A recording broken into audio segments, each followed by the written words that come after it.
The business of professional sports music is not a sisterhood.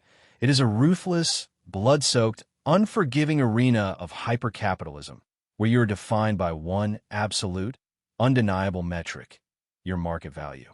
You are either the engine that drives revenue or a passenger riding in the back seat, completely dependent on the engine to reach your destination. For decades, the WNBA has been a league of passengers, bleeding hundreds of millions of dollars, surviving solely on the NBA's charity, while a militant faction of veterans convinced themselves they were global icons. And when the true engine arrived, Caitlin Clark, shattering viewership records and injecting billions into the sport, the passengers did not show gratitude. They attempted to hijack the car. What we are witnessing now is not a labor negotiation. It is corporate suicide. The WNBA Players Association threatens to destroy the 2026 season, demanding maximum contracts, free housing, and a 50% split of league revenue, while believing their strike threat gives them leverage. Yet, their entire strategy has been humiliated, exposed, and dismantled by Clark, who bypassed the toxic WNBA, arrived at Team USA camp, and executed a devastating corporate maneuver without a single negative word. Clark has proven she is the only irreplaceable asset. The WNBA needs her to survive. She does not need the WNBA. If you want to understand the terrifying leverage shift causing union executives sleepless nights, look at this international training camp footage. It is a psychological kill shot, showcasing an environment and culture completely free from the bitter, toxic politics of the WNBA Players Association. Music. Listen to the sheer joy in that gymnasium. Look at the smiles. Look, music at the absolute lack of corporate tension. You are watching Caitlin Clark, Breanna Stewart, and the next generation of American superstars laughing, competing, and yelling USA on 3. They are enjoying the absolute peak of their athletic prime, acting like elite, highly compensated professionals who actually love the game of basketball. Now, contrast that footage with the miserable, hostile, combative energy radiating from the WNBA labor dispute. The veteran union leaders are running a campaign of manufactured misery. They want the public to view them as oppressed victims of a billionaire patriarchy. They want the media cycle dominated by anger, resentment, and the constant threat of a work stoppage. They have created an environment so toxic that their own vice presidents are leaking letters to ESPN, begging for transparency, WY stepping onto the Team USA court and radiating pure, unbettered joy. Caitlin Clark has completely destroyed the union's PR strategy. She is sending a massive, undeniable signal to corporate sponsors, television networks, and billionaire owners. She is the premium, drama-free investment.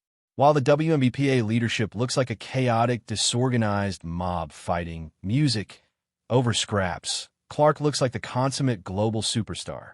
She is proving that the toxicity in women's basketball is not systemic. It is entirely manufactured by a small, jealous faction of veteran players terrified of losing their grip on the culture. The union leadership thought they could trap Caitlin Clark inside their labor war.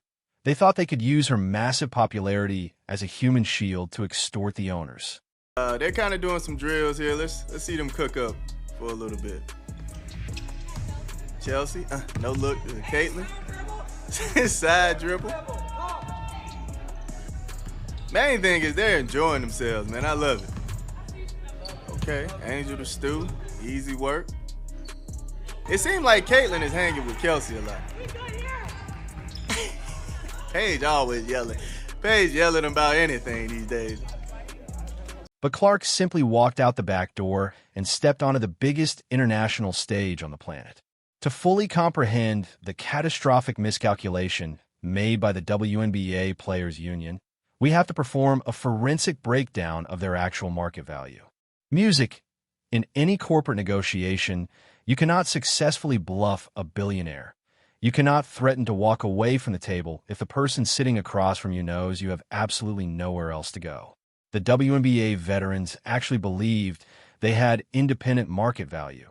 They genuinely believed consumers wanted to watch their specific legacy brand of basketball. We know this because they tested it. They can music, built the unrivaled 3-on-3 league, creating an entirely separate basketball ecosystem specifically to prove they could draw a television audience, music, and generate revenue. Without Caitlin Clark, IT was an absolute unmitigated slaughter. Television ratings for Unrivaled collapsed the moment they debuted. The American public took one look at the product, music, realized number 22 was nowhere in sight, and immediately changed the channel. Network executives at TNT, who invested heavily in the league hoping to catch the Caitlin Clark wave, experienced music total corporate panic. And worst of all, franchise cornerstones like Aaliyah Boston suffered severe injuries in meaningless exhibition games, proving the entire venture was a massive physical and financial liability. The veterans played their trump card, and the market rejected them with extreme prejudice. They proved with their own money that, without Caitlin Clark, they're financially worthless on a national television broadcast. Music, now look at the exact opposite end of the spectrum. Look at what happens when the actual golden goose steps onto the floor. Mind you, look at the teams while y'all looking too.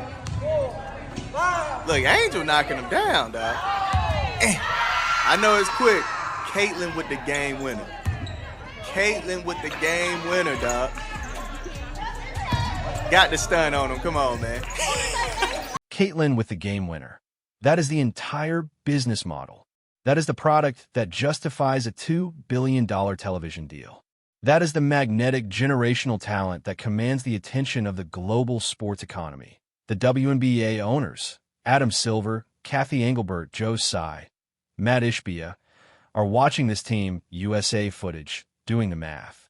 When a billionaire owner looks at Caitlin Clark hitting music, a game winner in a practice drill, and instantly going viral, they do not see just a basketball player. They see market capitalization. They see infinite leverage. Music. If the WNBA Players Association follows through on their threat to strike on March 10th, music, the owners are not going to panic. They are not going to cave to the union's demands because the owners know the ultimate truth. The only asset they actually need to protect is Caitlin, music, Clark. And Caitlin Clark is currently entirely insulated from the WNBA's self-destruction. If the 2026 WNBA season is delayed or canceled, the veteran players will face absolute financial ruin. They will lose their paychecks, their relevance, and be forced to default on the leases they are currently demanding the league pay for. They will fade into complete obscurity. Caitlin Clark will lose absolutely nothing that if the WNBA shuts down. Clark simply transitions her massive, fiercely loyal audience directly to the FIA World Cup qualifiers. And who is broadcasting those qualifiers? TNT Sports, the exact same television network that abandoned the unrivaled league, realized the veterans were a terrible investment and pivoted their billions of dollars to buy the international rights, specifically to broadcast Caitlin Clark. Music.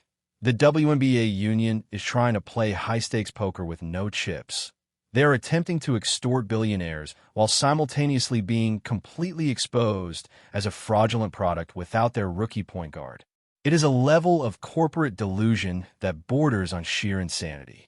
Music.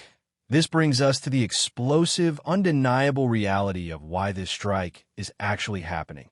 A reality the mainstream sports media is music absolutely terrified to report. The militant veterans driving the WNBA are not pushing for a lockout to secure a better economic future for working-class athletes. Music, the working-class athletes are begging for a deal. The agents are begging for a deal. 80% of the league is currently unemployed, waiting to sign contracts. Music, the veteran establishment, is pushing for a strike because a lockout is the final desperate weapon they possess to halt the unstoppable momentum of Caitlin Clark. Think, music about the twisted, envious psychology of the old guard. For decades, they ruled a tiny, culturally insulated, and profitable kingdom. Music, they dictated locker room hierarchy. They demanded unquestioning respect from rookies. They controlled media narratives. Music, then Caitlin Clark arrived from Iowa. She shattered their viewership records. She brought in millions of new fans who did not care about the unwritten rules of the old guard. She secured multi-million-dollar endorsements from Nike and Gatorade. She instantly rendered the entire veteran establishment culturally and economically irrelevant. The veteran leadership fundamentally despises her for this. They resent her music's unprecedented popularity. They resent the fact that they spent 20 years building the foundation, only for a 22-year-old to walk in and buy the entire house.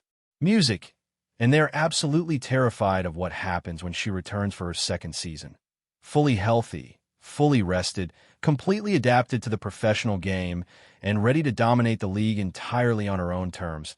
If the union forces a strike, they steal a year of Clark's athletic prime. They temporarily silence the noise. They punish the new fans for not worshiping the legacy players.